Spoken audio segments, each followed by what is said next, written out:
Well, a warm hello to all my lovely viewers and subscribers. So today's book is another biography, a missionary biography.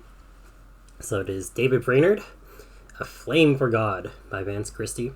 I think there are quite a few different David Brainerd biographies available out there, so this is just one of many. And he was a missionary to the natives of America. So this was if I can say, a fantastic read. So it's a little bit lengthy. There's about 317 pages to this one.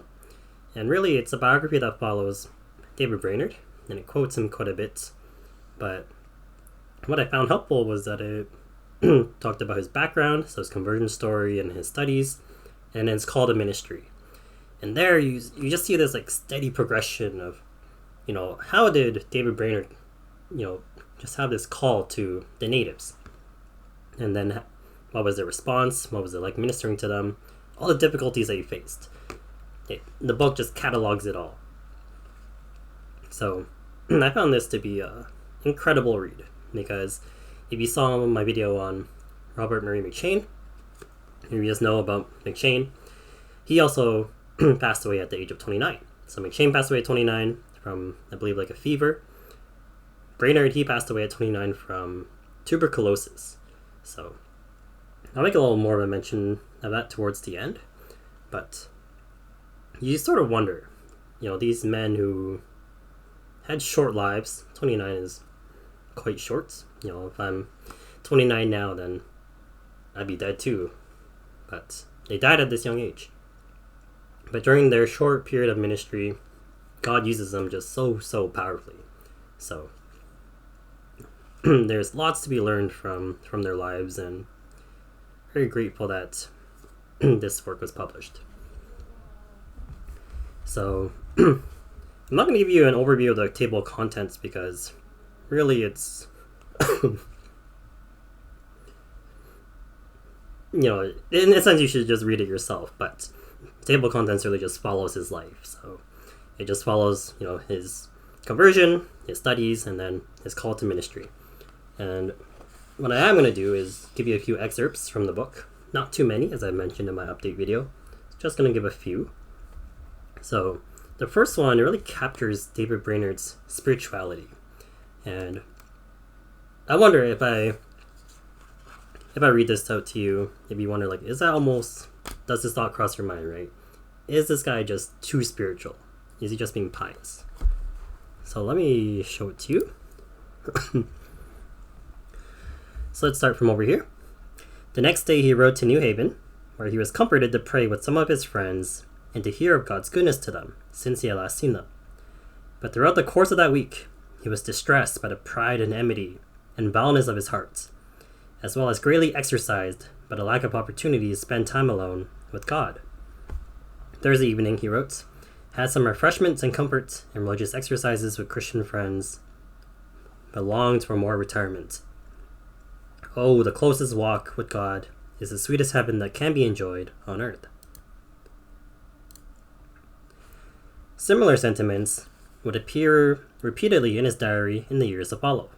Of them, Edwards, and here Jonathan Edwards, commented after his death, though he was of a very sociable temper and loved the company of saints, and delighted very much in religious conversation and in social worship, yet his warmest affections and the greatest effects on animal nature, so the emotional senses, and his sweetest joys were in his closet devotions and solitary transactions between God and his own soul, as is very observable through his whole course, from his conversion to his death. He delighted greatly in sacred retirements, and loved to get quite away from all the world, to converse with God alone in secret duties. Oh no, I realized I forgot to change the page. So there, the second half of that quote. So, here, Brainerd, it's evident that his private spiritual life was of great importance. So it wasn't just, he's just about, go, let's just do the mission. But here what you find throughout the whole book is that Brainerd just loves to retreat away and just spend that time in private prayer with God. And as you read this biography, you sort of realize that's a large part of probably why Brainerd saw the success that he did, because there's no other reason for it. But all that time spent in prayer, there was something evident about it as he ministered to these natives. Because oftentimes, as you read the book, it tells you that there are those racial tensions. The natives and the European settlers, there's a tension between them because the Europeans, they're known as just trying to take away their land. They're a bit cruel and just superficial religion. But then comes along Brainerd. Brainerd is this honest man who just wants to bring the gospel to them. Brainerd is actually concerned for their souls. And it just comes out over and over again that he spends just so much time in prayer. Brainerd is praying for God to be with them, for God to go with them, and for the conversion and salvation of these natives. So there is something to be commended there. And I think you find this in every great saint of the past. They were all men and women of private prayer. So it's not just who they were in public, but who they were in private. So here, there's a lot of journal entries actually from Brainerd, and I really like that to read those sections. You see Brainerd's mind, you see the things that are on his heart, and just amazing stories of conversion as well. So even just the journal entries in and of themselves make this book just worth buying. To the next quote. Here, this one talks about his reception. How did the natives respond to him? And here it's already like in the peak of his ministry. How were they responding to him? So maybe if I start by here. So they listened intently as he expounded from 1 John 4:10. Herein is love, not that we loved God, but that he loved us, and sent his Son to be the propitiation for our sins. By the close of his message, all but 3 of the 40 who understood were weeping and crying out bitterly under heavy conviction. They all, as one, seemed in an agony of soul to obtain an interest in Christ, and the more I discoursed of the love and compassion of God in sending his Son to suffer for the sins of men, and the more I invited them to come and partake of his love, the more their distress was aggravated, because they felt themselves unable to come. It was surprising to see how their hearts seemed to be pierced with the tender and melting invitations of the gospel, when there was not a word of terror spoken to them. And what you find as you read of Brainerd speaking to the natives is a very similar experience. A lot of these opportunities where he speaks to a large crowd, maybe not even that large of a crowd, you could say even there's 20 people, but however many people that Brainerd is speaking to, 20, 40, think about maybe under 100, you find that they're oddly affected. They're oddly affected by Brainerd and his message and what he's telling them about the gospel. And when you see at the end of that quote there, there wasn't even a word of terror spoken. There's no fire and brimstone preaching, but Brainerd, he talks about, pardon me, the love of Christ, the love of God. And he calls them, take God up on this offer. And time again, he finds that, sorry, I had to cough there, but you find that as Brainerd just talks about the love of Christ, the love of God, and he calls them, take God up on this offer, the natives are just melted by these offers of love. And there's something very peculiar, because you'll hear in this biography, all but like 2 or 3 people in the crowd are just weeping. They're under this conviction of sin, even though there's no word of terror, but the love of God has just been made clear to them and they understand it. So it's evident that Brainerd loved these people. It's evident that there was something special about him, because a lot of times the natives just would not care. They would just rather, get drunk or do all kinds of other festivities that they did. The book talks about that. But Brainerd, he gets an audience with these groups. He goes to a bunch of different groups of natives, and they do accept, his proposal for him to preach to them. And what happens is that as he preaches to them, they ask him, we want to hear more. We want you to come back. So it really is amazing what God accomplished through Brainerd. And just time and time again, you see through all these accounts, Brainerd, there's something special. He talks about the love of God. He does mention sin, but he doesn't speak of the terrors of hell. It doesn't scare them into believing. But people are still overwhelmed. They see the truth. They see just how great God's love is, and yet they break down in tears. They feel the weight of their sins. They recognize that they're unworthy. And then Brainerd, there's two accounts of this. He really has to plead with them, God's mercy is greater than all your sin. Some of these natives, there's stories of this man and a woman. They both feel self-condemned. And they say, someone else can be saved, but not me. My sins are too terrible. Then he has to plead with them over a little course of time. And eventually they do come to a saving knowledge of the gospel. They accept it. They understand that they too are included in those offers of salvation, that God saves sinners, not just all sinners but them, but God does save sinners. So it really is amazing what Brainerd is able to do and how God works through him. And then the last quote, I'll sort of talk about, I guess, the results of it. Because you always wonder in all these sort of accounts of conversions and revivals, if I can even say revival, is it legitimate? That's always the question that comes up. And here, I think the sound and the right measure is to see, is there some moral change? Is there lasting change? So here we look, starting from here. So concerning the moral reformation that had taken place among the natives, he pointed out that there had hardly been an instance of drunkenness, the Indians' darling vice, among his hearers for the past several months. 3 or 4 married couples who had previously separated and started living with someone other than their own spouse had now voluntarily dismissed those whom they had wrongfully taken and were once again living with their original mates in love and peace. Family prayers had become common, so that scarce a prayerless person was to be found among near 100 of them. The Lord's Day was seriously and faithfully observed, with care being taken by parents to keep their children orderly upon that sacred day. And there, the next line it mentions, by that time he had baptized a total of 38 adults and 39 children. And many others were under solemn concern for their souls, but had not been baptized due to the absence of evidence of a saving change having taken place in their lives.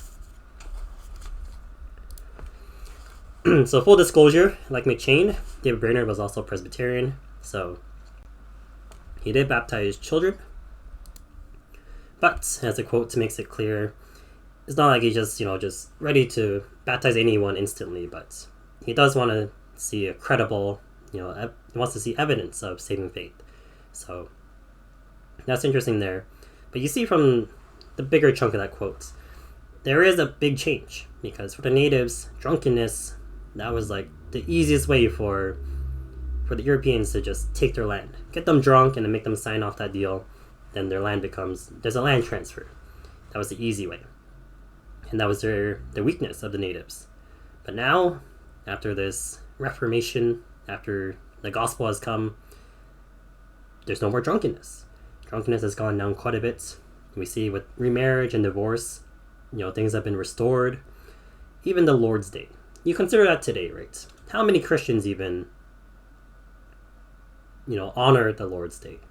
They really set aside the whole day to the Lord.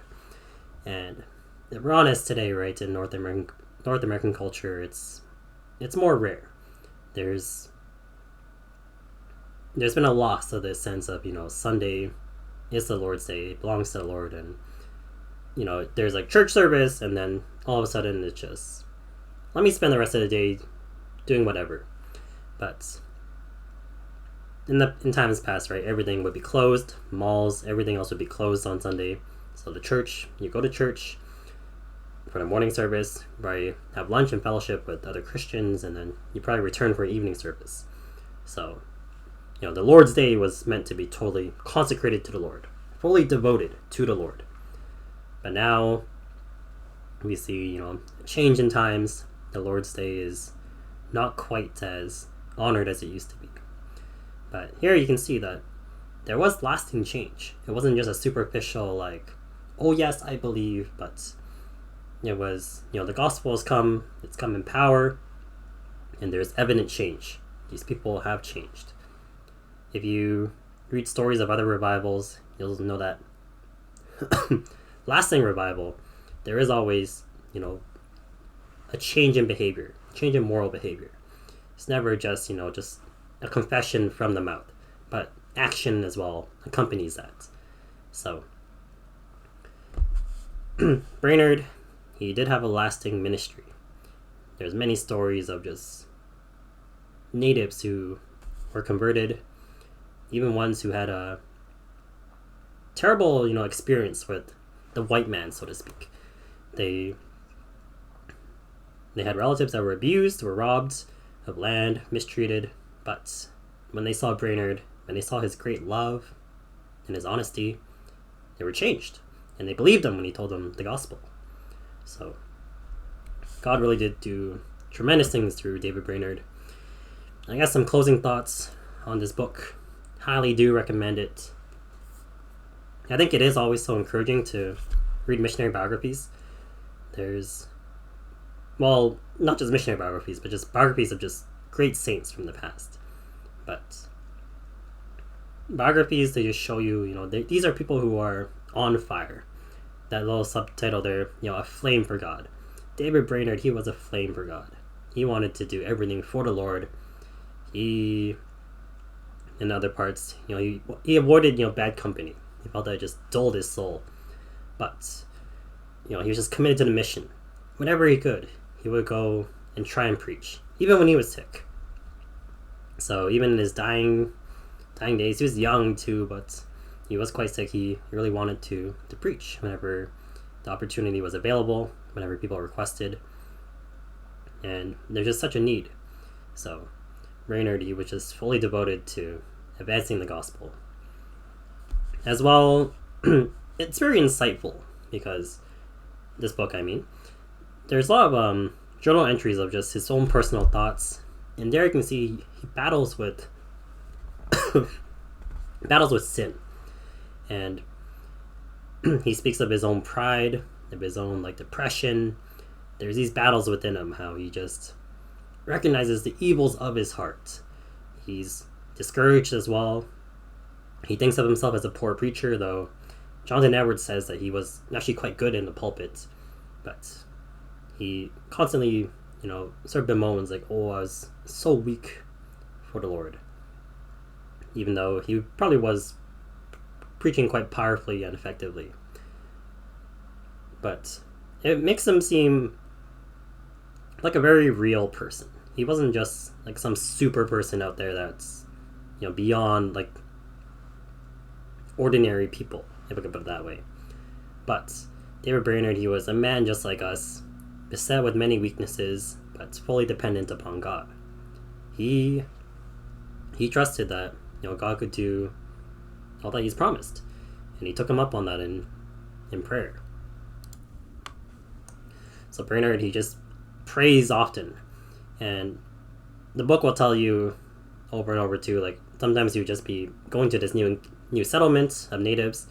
He would find them just doing some kind of idol worship or just getting drunk, and he would just go into the woods and just be praying for them. But God answered those prayers. Shortly after, those natives just heard him preach. They believed the gospel, and then they burned up their idols. So even the hardened criminals, the book talks about how some of these natives, they murdered, they were hardened in their sin.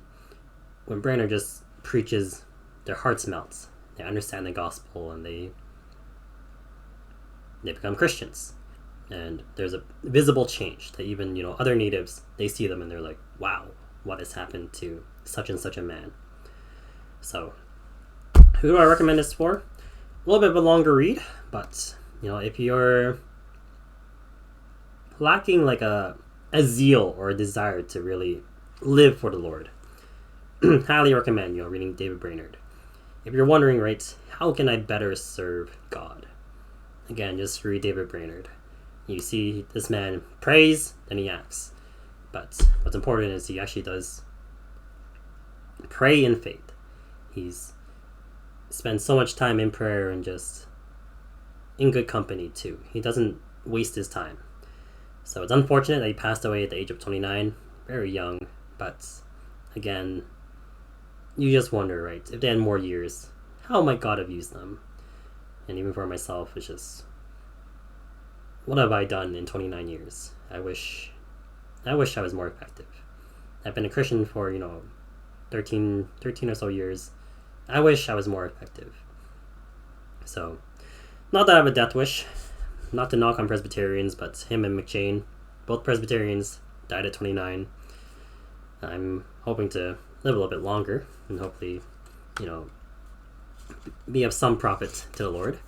But this biography was a tremendous encouragement. So, if you are looking for an encouraging story, an encouraging biography, David Brainerd, Robert Murray McChain. The biographies of just any great saint from the past, read those. There's just so much value to be found in them. So I commend it to you. I hope you do find encouragement from this video, but also from the book itself. I'm sure that other editions are probably good, but Vance Christie, I really did enjoy his writing and his use of the quotes and whatnot. So this biography, 10 out of 10. Highly recommend. So that's all for this video. Thank you all for watching, and hopefully I'll see you in the next one. Without a cough. Hopefully.